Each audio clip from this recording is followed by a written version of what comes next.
Hello, friends.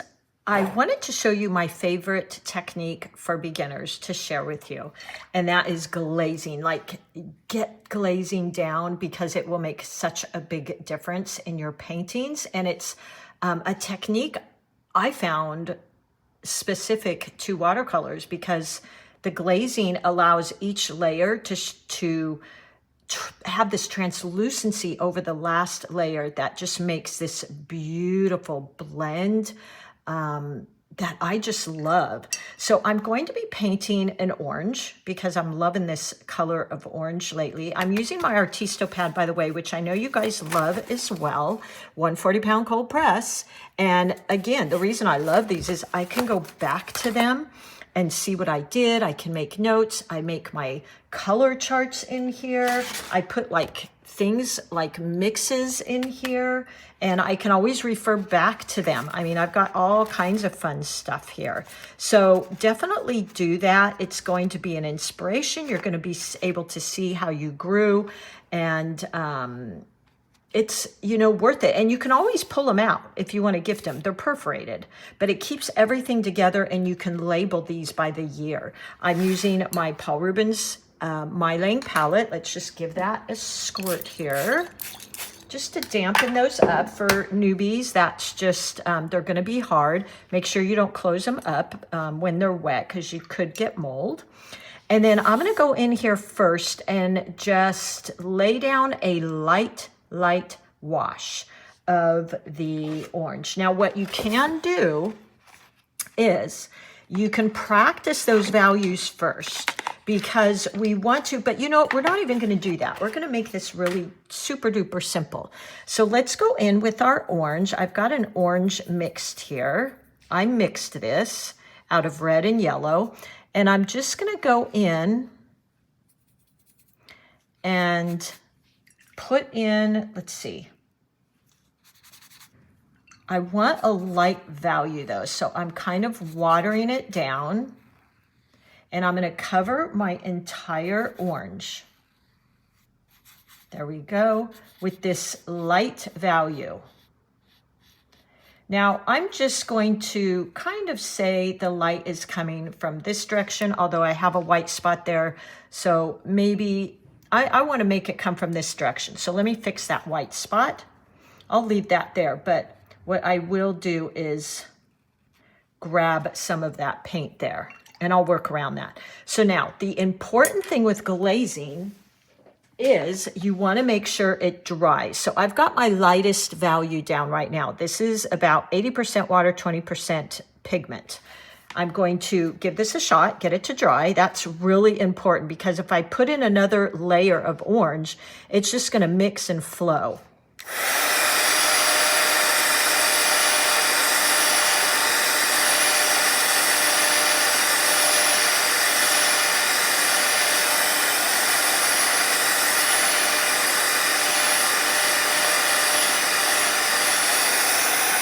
That's drying pretty quick because it's, oops, gosh, I just really jarred my camera. Sorry, guys. Mixed pretty well, dry pretty quick because it's just that first layer. Now I'm going to go in with the same amount of pigment, but I'm laying it down on top of my first one. So it's going to build on top of each other and have that transparency, but getting a little bit darker. So let me just show you. So now I'm going to cover the whole thing, pick up a little bit more of that orange, not too much, because I want to go in with the same value. And give this another wash. Now, the other thing is you don't want to move around too much in there because otherwise you're just going to reactivate the paint below. So I'm getting in there and out of there. So now I've got my second wash, same value as this, but because I've went over the first value, it's a little bit darker. Now I'll go in, and I went around that white spot, if you can see. Let's give it another shot.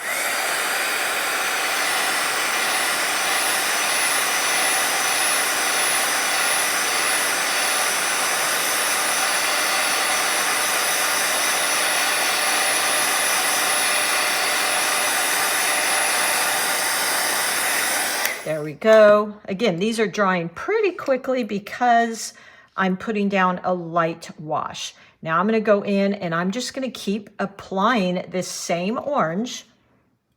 So now I'm on my third layer. And to be very honest, I'm going to exaggerate it a little bit here, but to be very honest, I don't like to go more than 3 glazes. That's just me. You definitely, no rules. If that's kind of intriguing you, definitely do it. So I'm on my third, and the next one I will make as my darkest one. So let's give this a shot now, but can you see how it's creating layers of color?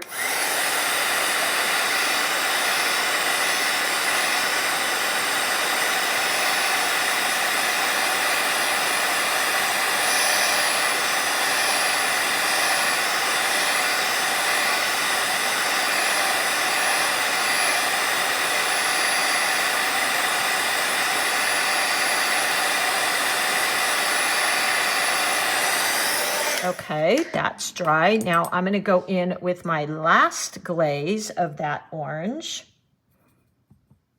Try to create the same glaze. I'm trying not to get any of that red in there either. And I'm going to go right in along the bottom.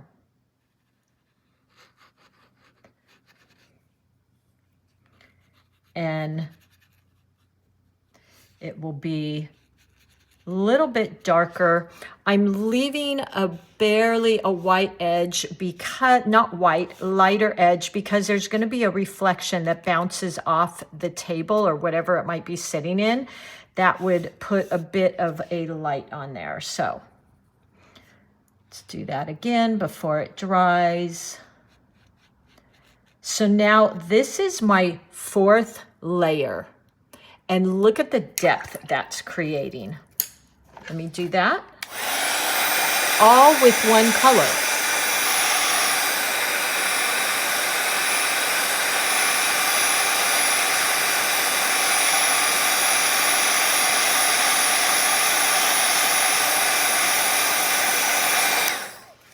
And there you go. You can already see that glazing to get the darkest color is creating this feeling of roundness. Let's go in and we'll glaze over a different color. Let me show you. So I'm going to paint this leaf. Let's get a pretty green color. This is, I always want to call it tree sap green. It's tree green. Let's put that right here. I love the Mylang tree green. I think it's so pretty. Reminds me so much of the sap green. And I'm going to go through this leaf, which is kind of turned, and point, press, just like that. And once that dries, I'm going to go in and darken it with a mix of orange and green. Point, press. This is a turned leaf as well, which I did that intentionally so you could see how you could use the glazing. There you go. We'll let that dry. Actually, I can't stand it. I've got to mix a little bit of that green and that orange and show you the beautiful color we get. Oh, a squirrel is running by. So you get this beautiful kind of a muted color. If you watched my mini series on Patreon, if you're interested more in this, I talked about muting colors. So this is orange and green. This is actually called a split complementary because the direct complementary would be directly across. This is split to the right, and it creates this muted color. So I'm going to go in with that and going to glaze over this part of the leaf. And what's beautiful is you can see the green still coming through, and it mixes with this color I created. Wash, rinse my brush, just soften that line a bit. And look at that, it creates this feeling of turning. I could even add some green into the bottom of this if I wanted. Actually, let's do that to show you that glazing. Point press. Oh, need a little bit more. Let's create a little bit more of that color. Then some of my green. There we go. If I even wanted to add in some red orange to that, it would really become muted and neutral. Point press, just like that. And look at that shadow. I'm just going along the edge of there. Don't want to touch in too much because I'll reactivate everything that's already dried. And there we go. And we've got this beautiful shadowy color. Let's add in a little bit more of that. And as you saw, I added in some red orange, which is even closer to being an opposite. It's getting closer to the direct opposite of red. So opposites are always going to create a very muted neutral for shadows and all kinds of fun things like that. A little bit more of that orange.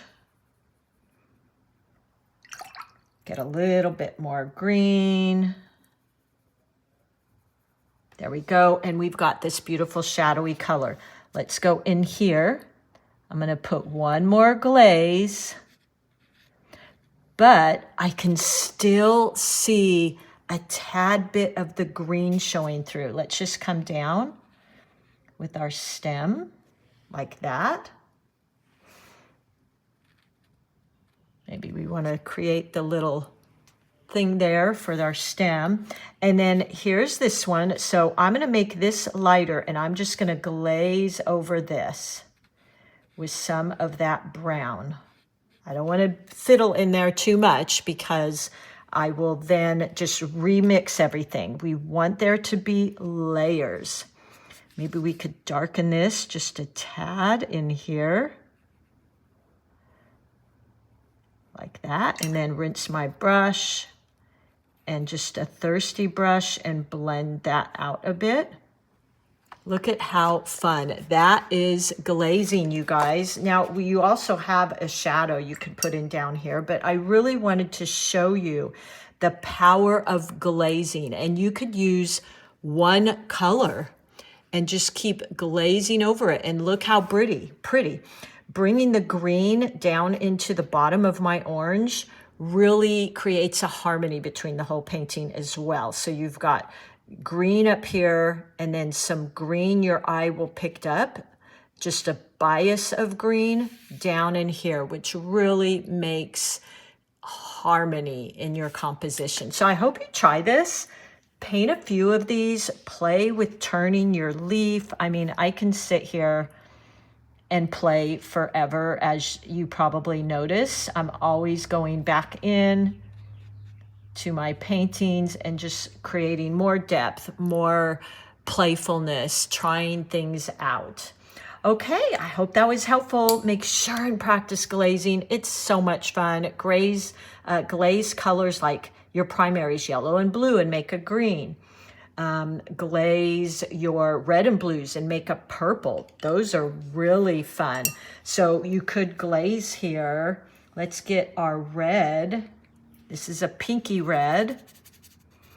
And if I add, let that dry. Let's let that dry first. So here, let me make it bigger. And then I'm going to glaze over this with yellow. And look at the beautiful orange I'm going to get. Let's dry that first. Got to make sure glazing you dry first, each layer.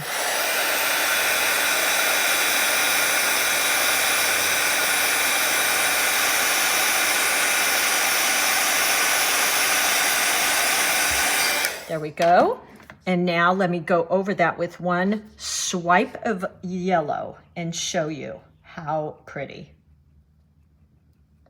Get some of that in my palette here with some water. And here we go. Ooh, look at that. Look at that orangey color it created. Isn't that so pretty? So much more interesting than going in with just a flat, cool orange, don't you think? I think that's so much more interesting. This orange instead of this orange. Now I could have made that red a little darker and it would be even a darker value of orange, but play with all of these, blue and yellow. Like I said, red and blue. Have fun with it and definitely try out those glazing techniques. All right, everybody, happy painting. You guys make this so much fun. I love teaching you guys. I love hearing what you want to learn next. And what makes me so happy is when I read things like, oh my gosh, I tried this, I did it. And I hear you talking to me and I get like, I want to jump up and celebrate with you. And I couldn't be happier. You're what keeps me going here. As long as I keep providing value, I'll keep sharing it. And I love to hear what you're interested in. And make sure you hop over to Patreon. There's a free section too. There's a free membership. I just did a whole week-long mini-series that was free to everybody. And I think it was really helpful for you guys, I hope. Okay, I will see you soon. I'm right here reminding you, you are an artist and sending you all hugs. Okay, see you soon.